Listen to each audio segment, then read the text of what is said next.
Magandang araw sa inyo mga boss at welcome back sa ating munting channel.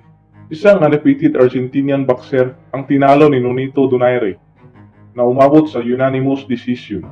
Pero pinabagsak ni Naoya Inoue sa loob lamang ng 2 round. Matagal pinaghaharian ni Umar Narvaez ang WBO flyweight title na umabot sa 16 na title defense. At umakyat ito ng timbang sa super flyweight at napanalunan ang WBO super flyweight title laban sa isang Nicaraguan boxer na si Everett Brisino na umabot sa 11 title defense bago pa ito nakuha ni Naoya Inoue. Isa si Umar Narvaez na humawak sa record na pinakamataas at successful world title defense na umabot sa 27 sa lahat ng timbang. Bago umakyat ng timbang sa bantamweight division ay napanalunan muna ni Umar Narvaez ang WBO Junior Bantamweight title at hinamon ang nooy kampiyon sa Bantamweight Division na si Nonito Donaire. Nakataya sa laban ito ang WBC and WBO World Bantamweight title. Puspusan ang naging training ng dalawang boksingero para sa darating na laban. Hindi madali ito kay Umar Narvaez na kalabanin ng isang kampiyon na may one-punch knockout.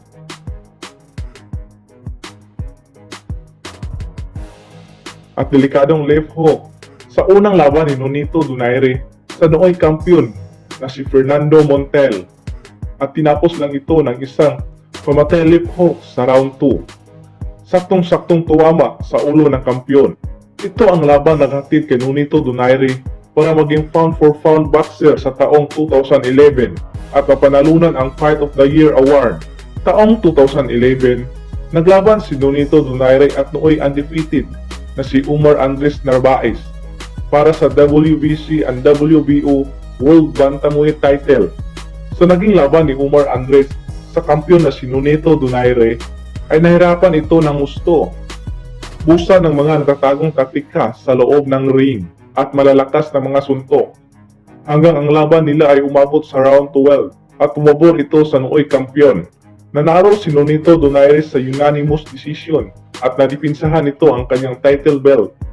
At dito nagkatikim ng unang talo si Umar Andres at nadungisan ang kanyang malinis na boxing record at bumaba ito sa 35 wins, 1 loss, 18 knockout. Samantala naman si Nonito Donaire ay umakyat ang kanyang boxing record, 27 wins, 1 loss, at 18 knockout. Sa mga sumunod na laban ni Umar Andres ay bumalik ito sa pinaghariang timbang, ang flyweight division. Dinipinsahan ito ang kanyang WBO World Super Flyweight title laban sa isang undefeated Japanese boxer na si Naoya Monster Inoue.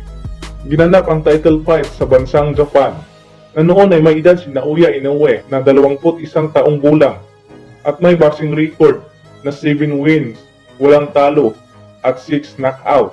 Malaking agwat ng kanilang edad na si Umar Andres noon ay may edad na itong 39 taong gulang at may boxing record 43 wins, 1 loss at 23 knockout. Maagang sinabak si Naoya Inoue ng kanyang promoter sa isang world title fight. Magandang offer ito kay Naoya Inoue na makalaban ang isang world champion at eksperyensyadong boksingero. Dagdag sa kanyang boxing IQ. Sa pagsimula pa lang ng round ay pinatikim na ng monster ng Japan ang kanyang paboritong body shot at mga kombinasyon nito sa kampiyon hanggang matamaan ito ng isang right hook at may follow-up na malakas na straight dahilan para bumagsak sa luna ang kampiyon.